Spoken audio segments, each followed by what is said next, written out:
Au nom du Père, du Fils et du Saint-Esprit. Amen. Nous le savons tous, l'icône est une fenêtre ouverte sur le monde d'en haut.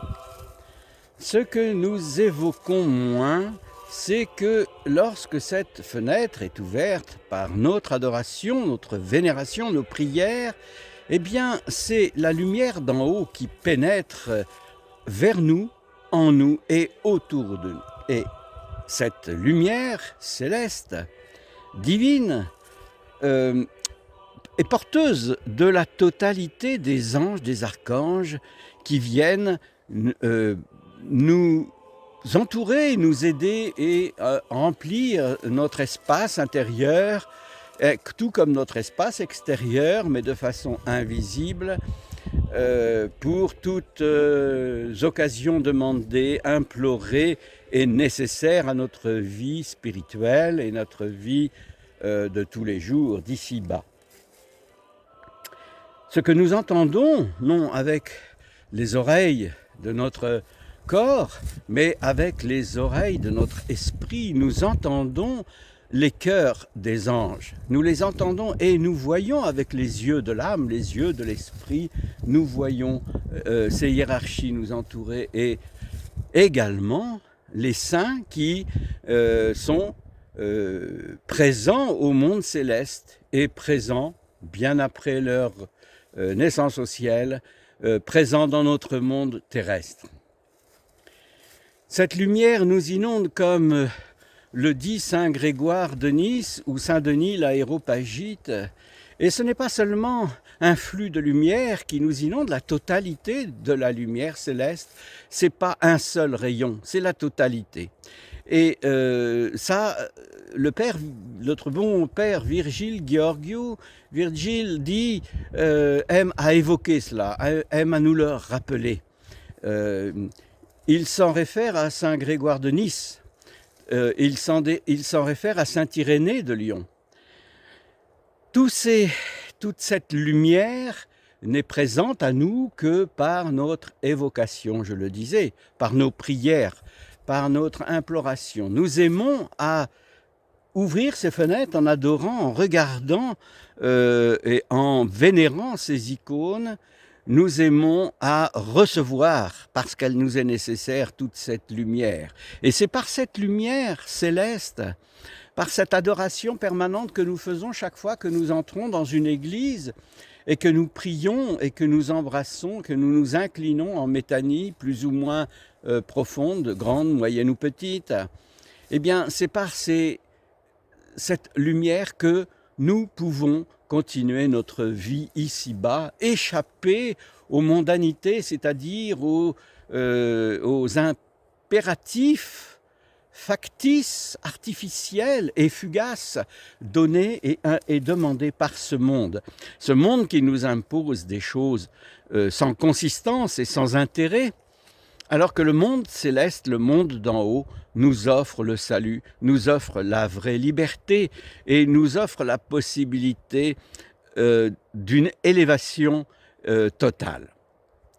La permanence de vie de l'âme n'est assurée que par cette lumière qui est nécessaire. Elle est nourriture pour notre âme, elle est nourriture pour notre esprit, et sachez-le, elle est nourriture pour notre corps. Tant que nous sommes dans la désolation du monde, du Sheol, tant que nous sommes dans cette noirceur, dans cette tiédeur de ce monde, eh bien, nous périssons. Notre âme dépérit. Notre esprit s'embrume et petit à petit perd ses repères, perd la notion de ce qui est nécessaire, de ce qui est vrai, de ce qui est pur. Le monde crée 1 million et des milliards de nécessités,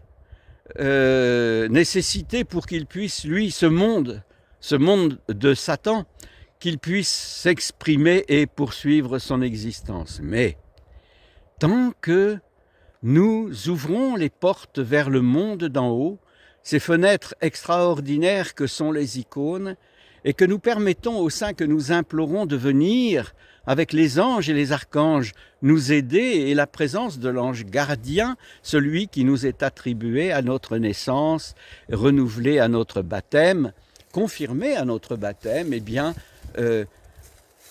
par cette lumière qui nous pénètre, eh bien, nous échappons petit à petit aux griffes du malin. Il est nécessaire, il est impératif de s'ouvrir à ce monde céleste. Le monde d'ici-bas, aujourd'hui, perdu dans les méandres de l'illusion et du factice et de l'éphémère, n'impose aux gens, au monde, à nos semblables, que des notions de jouissance éphémère, de plaisir sans lendemain, de factices beautés qui ne sont elles-mêmes plus qu'éphémères, et puis tellement de mensonges, tellement d'illusions. Le monde d'aujourd'hui se perd dans les dédales de l'égoïsme et de la perversion. La grande majorité de nos contemporains, parce que le monde le leur impose, sont centrés sur eux-mêmes, leur colère, leur vindicte, leur regard tout particulier sur autrui, un regard qui n'est pas empli d'amour mais de dédain, de mépris, fait que les contemporains, nos contemporains, pris dans cet engrenage-là, non conscients de la réalité spirituelle, s'auto-centrent, se centrent sur eux-mêmes, deviennent donc égoïstes, orgueilleux, pénétrés de la certitude qu'ils ont raison et qu'ils sont les meilleurs et que les autres ont toujours tort. Ceci, bien entendu, est la marque du malin. Et il est déplorable, il est désolant de voir, de constater que les chrétiens n'entrent pas dans cette orbe spirituelle et se laissent happer un tant soit peu par ce monde facile et factice. Un chrétien, je le disais il n'y a pas très longtemps à une fidèle, un chrétien ne l'est pas à moitié, il l'est totalement ou il ne l'est pas. Un chrétien se doit de, bien sûr qu'il n'est pas parfait, bien sûr qu'il est pétri d'erreurs au quotidien et de dérapages constants, mais il en est conscient. Et quand il a pris vraiment conscience de ses erreurs, il va se confesser. Et s'il ne va pas se confesser, il demande pardon au Seigneur et parfois même pardon à celui ou celle qui l'a blessé.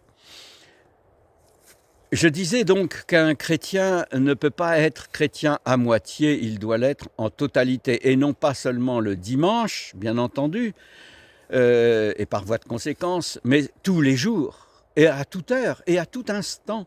Il doit, comme dit saint Païsios, se souvenir de Dieu, se souvenir aussi, comme dit saint Porphyrios, de sa propre mort. Car, bien entendu, que nous ne sommes pas éternels en notre corps. Notre éternité, elle est inscrite en Dieu et elle nous est révélée par Dieu lui-même à travers nos prières, à travers nos implorations, notre adoration et notre vénération des saintes icônes ou de la Sainte Croix.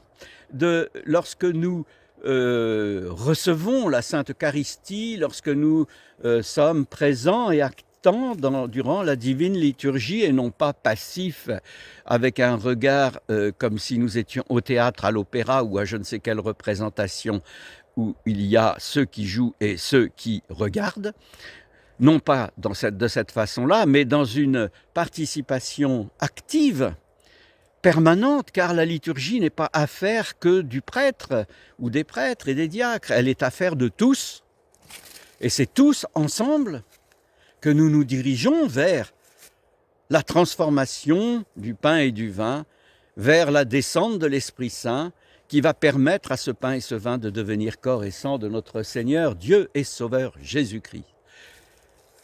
Les icônes, donc, pour en revenir à ce thème qui, en fait, ne nous a pas abandonnés depuis le début de cette petite conversation, eh bien, les icônes, pour synthétiser, Ce sont des fenêtres que nous ouvrons par notre vénération, notre prière, notre adoration, que nous ouvrons et qui permet à la lumière, à l'Esprit Saint, à la totalité de la lumière céleste, et non pas un seul rayon qui serait pour nous, mais la totalité de la lumière céleste qui vient pour nous, en nous, autour de nous. Et en cela, tout chrétien qui se plonge dans cette lumière ou qui est entièrement nimbé de cette lumière devient lui-même un passeur d'esprit, un passeur d'âme vers l'éternité, au nom du Père, du Fils et du Saint-Esprit. Amen.